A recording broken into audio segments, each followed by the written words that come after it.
everybody. Welcome to a special Phil show now.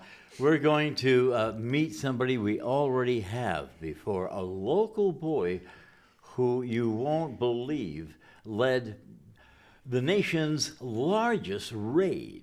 We're talking about the Bianco raid about 18 years ago. And please welcome back somebody who knows a lot about international security. He's a consultant with the world over. And Eric Caron, who comes from a great police family. It's wonderful to have you back. Hey, it was a privilege and an honor to be back with you, Phil. How does it feel that 18 years have passed like that? Where did the time go? Really? Yeah. I think I'm better looking today than I was 18 years ago. Tell me about 18 years ago. What was it like in your life? Well, it was very stressful, if I may say. So what were you doing? So I was the National Security Supervisor for ICE, Homeland Security Investigations in Boston. And as the supervisor, I had received a tip relating to illegal immigrants at a New Bedford facility called Michael Bianco, Inc. And they are, in fact, were a defense contractor, manufacturing defense goods, backpacks, and we're talking about $40 million worth of government contracts. And the caller essentially said, listen, you know, the workers here are being treated horribly. They are in slave-like conditions. And, you know, it's not right. And those jobs really should be going to people of the community.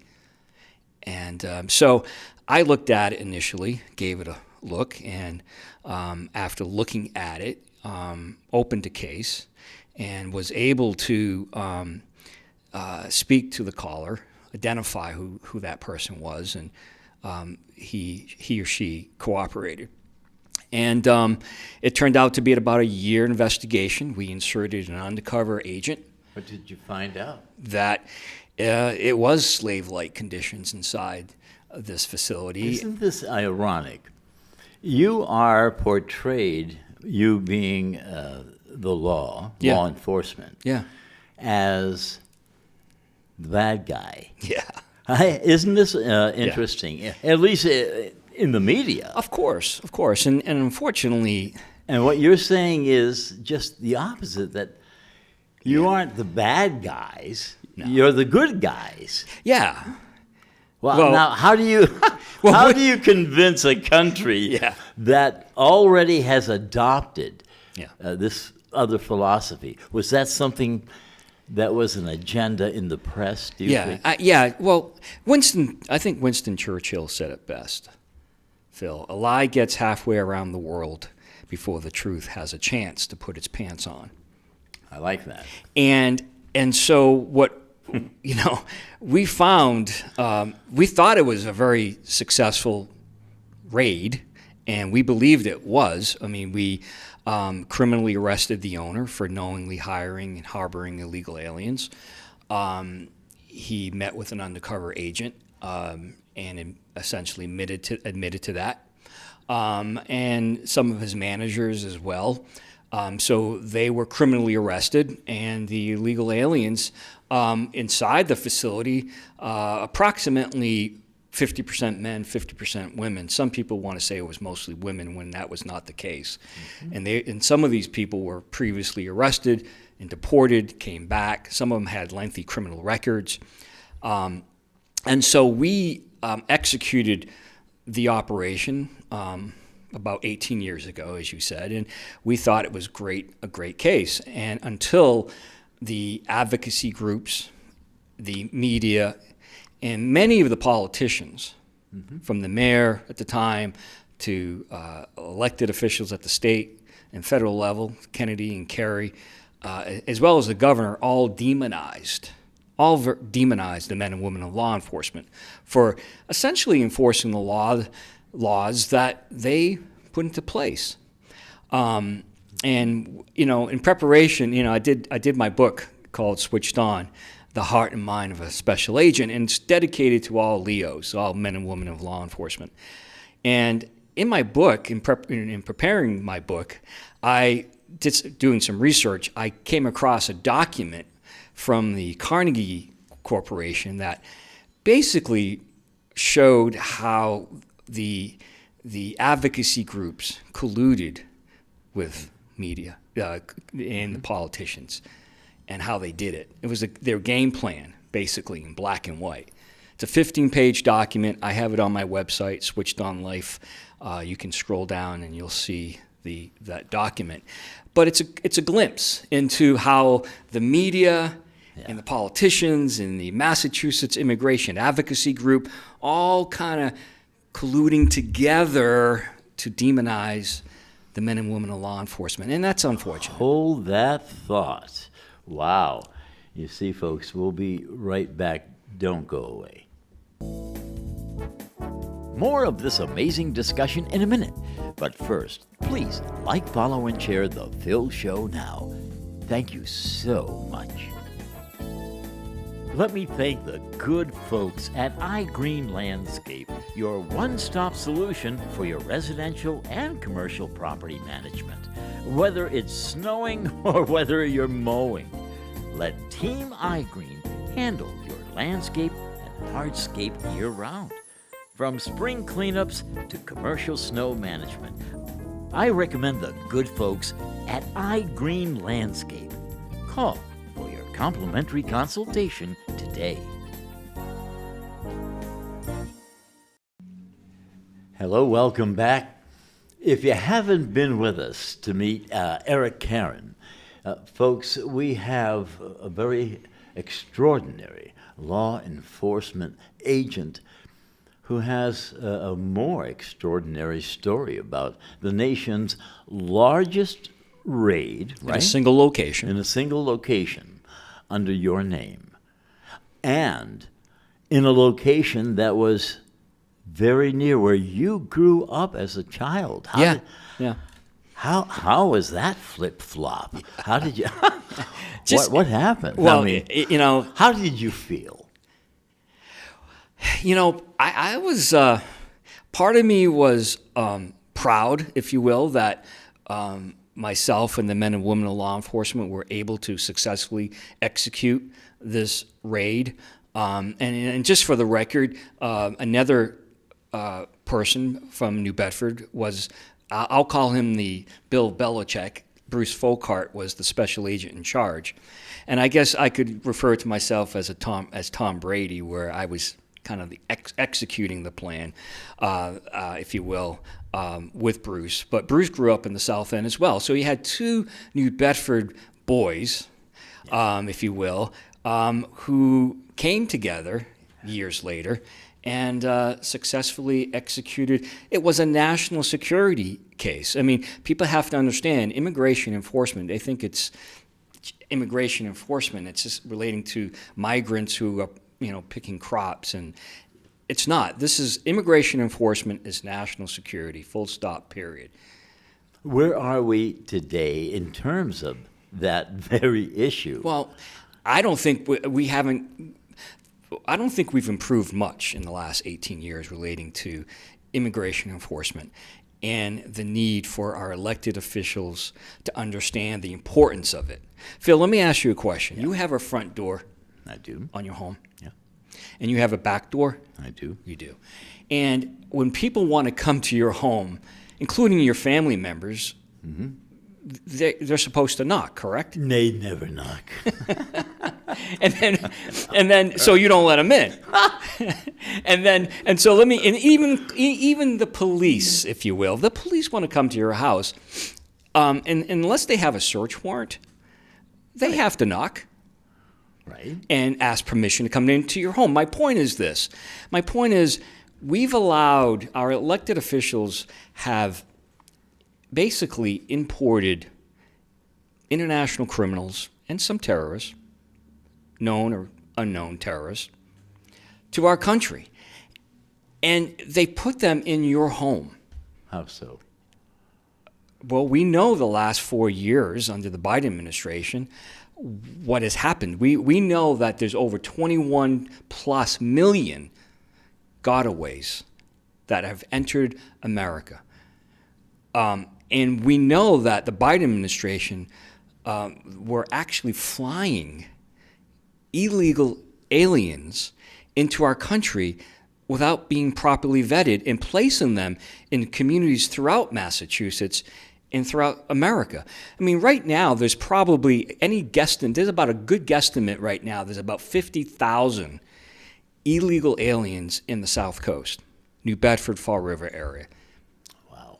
And just think of, we don't know who they really are. I mean, it's fair to say that a large portion of them are good, hardworking people. But it's also fair to say that a percentage of them are international criminals. And we don't want international criminals here. We have a hard enough problem here with our own criminals. And to add additional, if you will, burden on local police, they can't handle it. Local police right now can barely answer the call. Ask anybody who hits 911 these days how long it takes to get the New Bedford police or any police department to come and answer a call. So should the police be able to at least ask somebody if they are legal or not? Should they have that right or not? I believe they should. And unfortunately, that's a point where a lot of our elected officials want to say they're for law enforcement, but they're really not. I'm for law enforcement, but I'm for defunding the police. I'm for law enforcement, but I'm not for turning over criminals to ICE. You're not for law enforcement. So most politicians, want to play jiu-jitsu with this issue relating to immigration. Right. And there's no but. You're for law enforcement, full stop, period. They've been doing this for generations. Correct. Stay right there. Eric Caron has an extraordinary story that he's telling us, and we'll find out more when we return. More of this amazing discussion in a minute, but first, please like, follow, and share The Phil Show now. If you're ready to finally make your biggest dreams a reality, let my friend Jared Methia at Milestone Mortgage Solutions get you your next mortgage or your next home loan. Jared is a trusted local loan officer who works with some of the most reputable companies. Jared reminds me if you're a first-time home buyer or maybe you're looking to refinance. He says, go to him. And I, too, recommend Jared Methia, providing you with a stress-free experience. Call Jared today for a competitive rate, for quick approvals, and for one-of-a-kind personalized service. That's Jared Methia at Milestone Mortgage Solutions.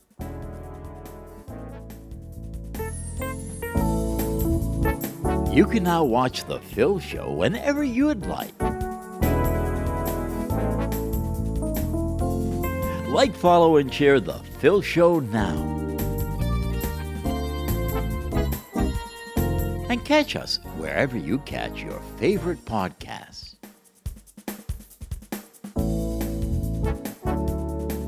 Like, follow, and please share The Phil Show now with a friend.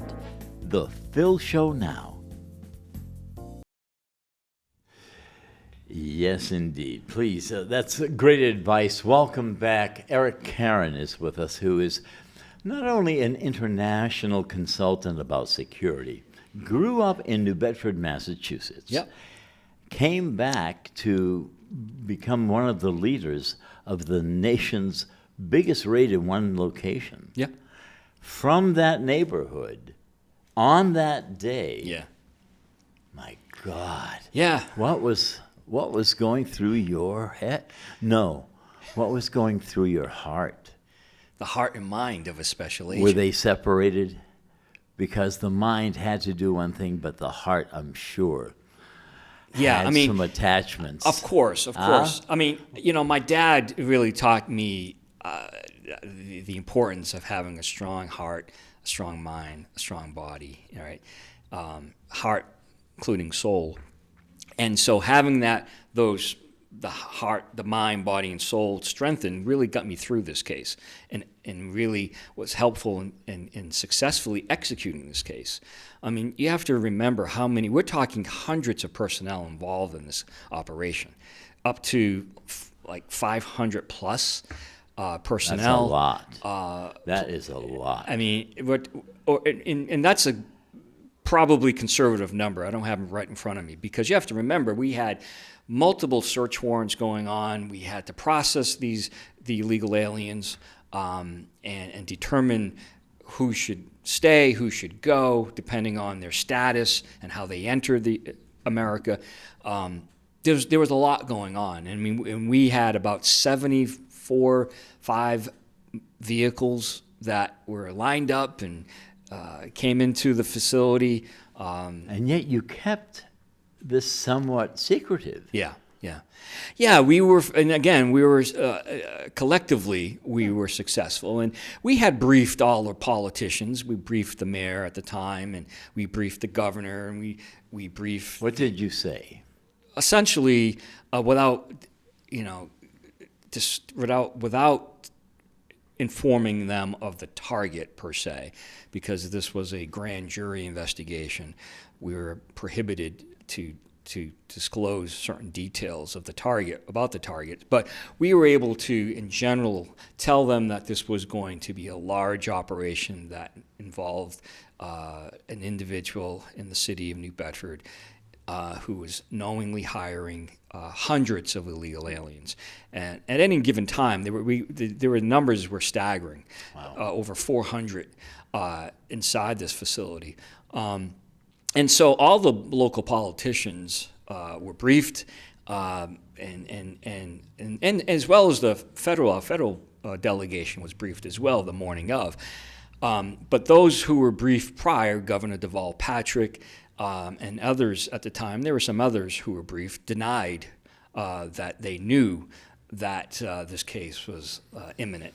And they, again, played... Did you have any idea? Play the game, if you will. Did Jiu-jitsu. you have any idea what this case was going to become? Before you actually got into it. Yeah, I mean, I kind of sensed. You did. I did sense, based on my experience, my training. Yeah. I had been around for some time, and I, knew that this was going to get the attention of the White House at the time, and it did. And tell us about that. Well, George Bush was the president at the time, and he was in Guatemala, and he began to get questions relating to this case, and he wasn't briefed by his staff, so he had no direct knowledge of it. So that's not good. Not good for the president not to good. know about this. And I think this was a very successful case in that it highlighted the magnitude of the illegal immigration problem here in America. If this was happening in New Bedford, where else was this happening? And again, this is not just about the poor illegal aliens being exploited, because they were. Those who've seen the movie and read the book, The Jungle, yes, of 1906, these people were working like slaves, slave-like conditions, horrific. Yeah. Couldn't talk, couldn't. There was no heat. Bathroom conditions were poor. Right. So they were being treated very, very poorly, being paid. But this was back at the turn of the last century. Now, what's it like today? Well, I'm saying when I went into Michael Bianco Inc. and I stepped in there the day of the raid 18 years ago, and I saw all these people and the conditions, my heart dropped. Really? When I looked and I said, this is happening in my city. Are you kidding me? In my state, in my country. Wow. This is still happening today, Phil. And you think shame. You're in a movie? Yeah, I It's was like, surreal. shame on our politicians. all of them who turned the blind eye to all of this. I'm saying there was enough blame to go around at the federal level, state level, local level, but shame on all of them for allowing this to happen. I mean, the city of New Bedford at the time gave, I think it was $40,000 worth of grants to MBI. They did take it back, I believe. And what was the purpose of that? I don't know the purpose of those funds. And, you know, there's enough blame to go around. But you cannot blame law enforcement. It's a rabbit hole when you're going to demonize the women in law enforcement. Explain that now. Well, we are forcing, Ted Kennedy in late 1960s developed the immigration laws that are on the books today. And if our politicians have an issue with the immigration laws as they are written, change them. So I've always thought that one party wanted it this way because nobody else would do the jobs, and that would absolutely deflate our economy. Yeah. All right. I mean, I heard that. I used to hear that. Wait a minute. And then the others say, no. It's the numbers of voters that we're going to get because there's power in numbers. Right. So it's funny you say that because I remember during this case, prior to the takedown of 18 years ago, I'm watching George Bush giving a press conference. And some of you may remember this press conference where he said, essentially, reference illegal aliens. These people are doing jobs Americans just won't do. And I said to myself, wow, did I just hear that Americans are fat, dumb, and lazy from our president? Why would the president of the United States say something like that? And, I think he was trying to strike a deal with the Democrat Party relating to enforcement and worksite issues. But to say that, to me, was disrespectful to Americans. Let me just say this, Phil. Days after that raid, yes, there was a line of people from the South Coast waiting to get jobs. Lines around outside that building because they had a contract to fill with the Department of Defense. And people lined up for good paying jobs from New Bedford. So the people from New Bedford would have taken those jobs. But the owner exploited the illegal aliens and instead of importing the articles, he imported the labor, manufactured the goods, and then sold them to the U.S. government. Is he part of a larger syndication? Well, I don't know. At the time, 18 years ago, I know that he originally was from Italy. Not that it makes him a bad guy, but he did get donations from some politicians. Well, we'll find out who and why and, the good stuff, as they say. Eric Caron, who has not only an interesting story, but this could be a movie. It's already a book. We'll find out more when we come back. More of this amazing discussion in a minute. But first, please like, follow, and share The Phil Show now. Thank you so much. Carefree Homes is an award-winning home improvement company. It's been family-owned and operated since 1978. For over 46 years of business and thousands of satisfied customers, this company is A+ rated. It's an accredited member of the Better Business Bureau. And listen to this, no payments until the project is completed. How's that? Financing options are available for roofing, siding, windows, doors, decks, you name it. CarefreeHomesCompany.com. Call for a free quote. 508-997-1111. CarefreeHomesCompany.com. Hello, welcome back. We're talking about one of the largest raids in the United States about 18 years ago at the Bianco factory in New Bedford, Massachusetts, with the leader, one of the leaders right here across from me, who was a part of the strategy and part of the entire operation, Eric Caron. Yep. The day of, were you aware of what these horrible conditions were like before you actually executed your action? Well, Phil, we did have an informant inside the facility, and we also inserted a undercover special agent as well as a worker bee, if you will. And she was there for some time working, so she was able to collect evidence, if you will, and video of what it was like inside.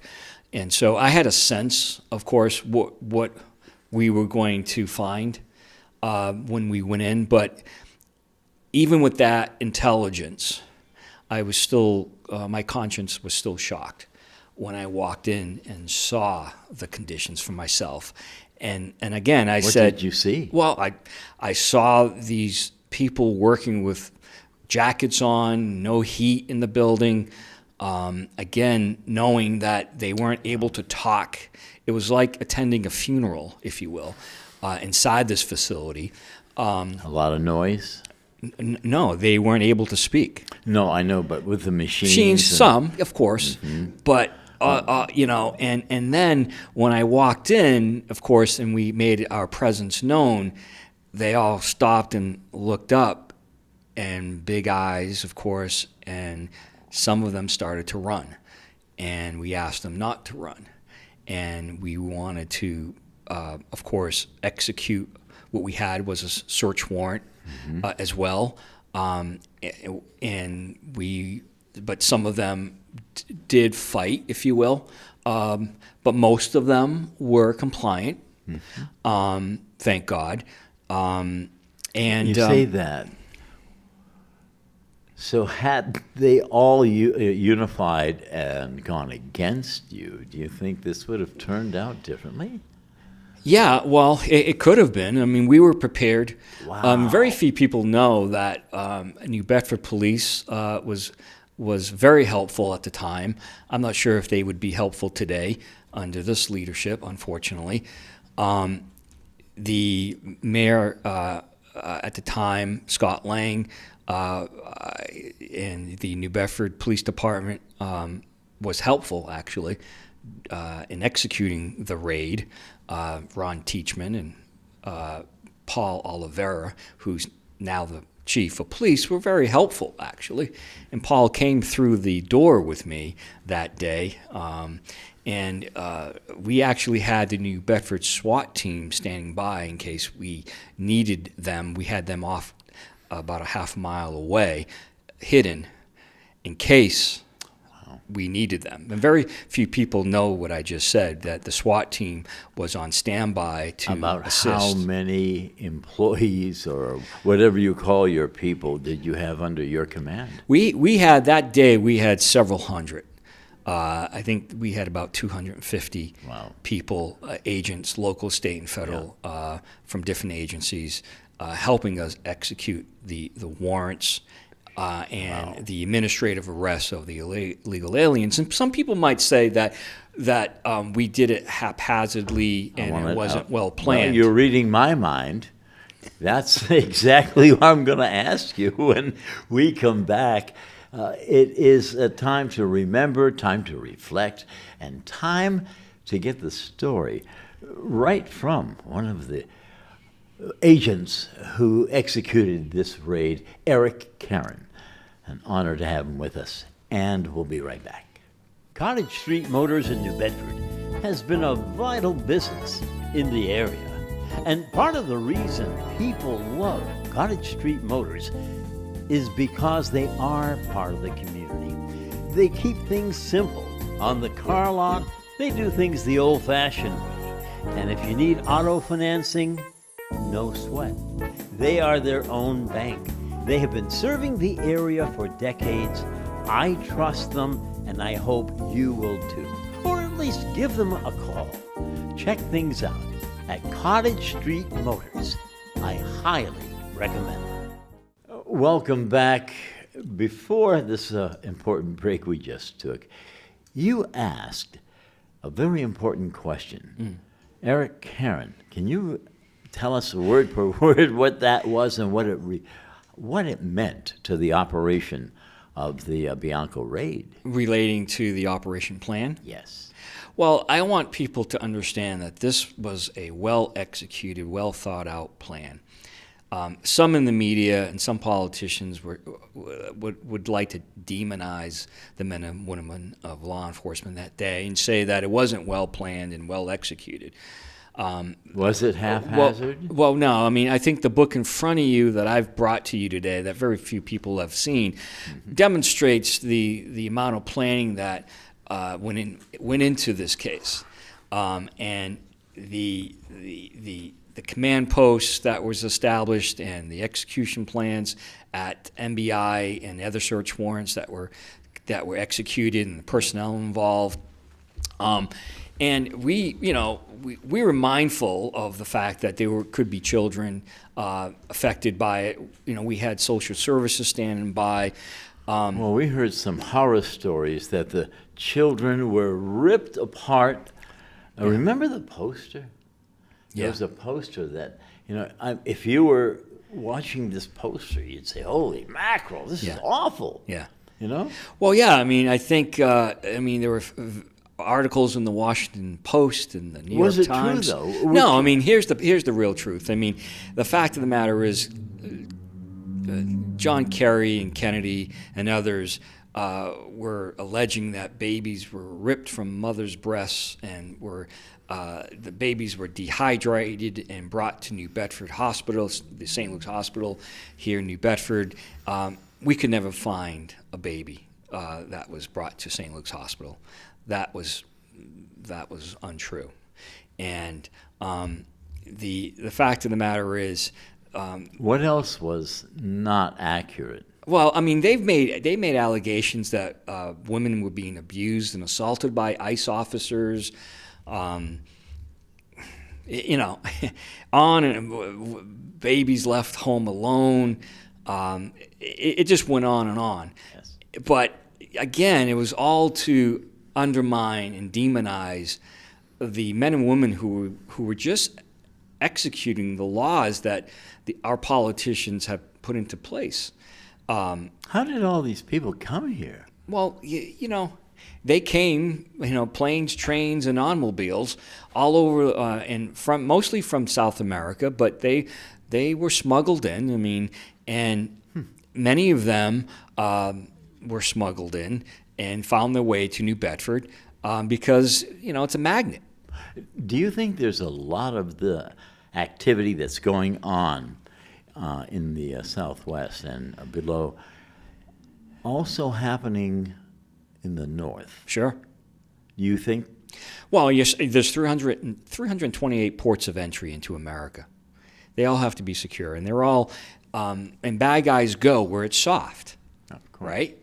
They cross where it's soft, and once they cross the border, they go where it's soft, and we have sanctuary cities and states.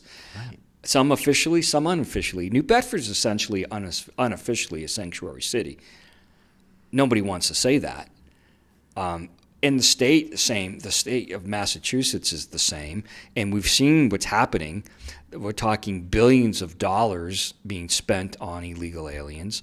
We're talking that people are being raped and maimed and hurt by illegal aliens, and some of these illegal aliens were already in custody and were released back into our communities instead of being turned over to immigration officials, ICE. I mean, that's insane. And I don't know, again, our politicians want to have their cake and eat it too, and you can't. If you're for law enforcement, then truly be for law enforcement. And many of our politicians speak with two tongues, and that's got to stop. Today, I think we're better than we were 4 years ago under a new president. We know that illegal crossings are down at our borders tremendously, like something like 98%. And so I think the future looks bright for our country. And if we were entering the United States, Yeah. you and I, Of course. from other places on this earth, and as we're coming into New York City's harbor, we see a lady who has withstood the Right. test of Yep. not only time and weather, but mankind. Right. And our tempests. Well, what would it you know, as what you would know, it say to you, Eric? at the base of that Statue of Liberty, it says, give us your tired, your poor, your huddled masses yearning to breathe free. It doesn't say, give us your criminals and your terrorists. And over the years, our elected officials have, bastardized that famous quote at the base of the Statue of Liberty.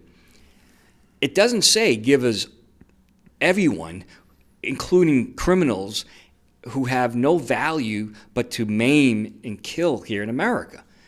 But somehow we've done that. Why? Why have we accepted that kind of a person? Yeah, that's a good question. I wish I had the answers. I mean, some would say it's for election purposes. For what? For elections, Wow. to win elections. Politics over people. Absolutely. Always. Politics over people. Yeah. And I think, well, I don't think, I know that the American people have spoken. And they want people over government, if you will.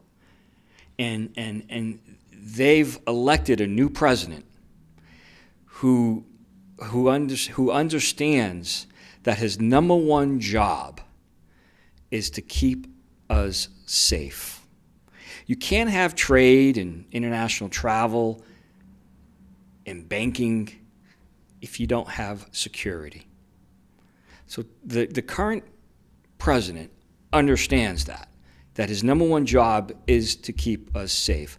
Unfortunately, he has, I think, a long road ahead of him because we're looking at millions of illegal aliens that are here in America that are criminals, mentally deranged, some have disease that will bring terror to many cities across this country. We have many families tonight who are going to bed without their sons and daughters or fathers and mothers because they're dead. They're dead because the prior administration allowed illegal aliens to enter, criminal illegal aliens to enter America and rape, murder, harm our citizens. How is that sensible?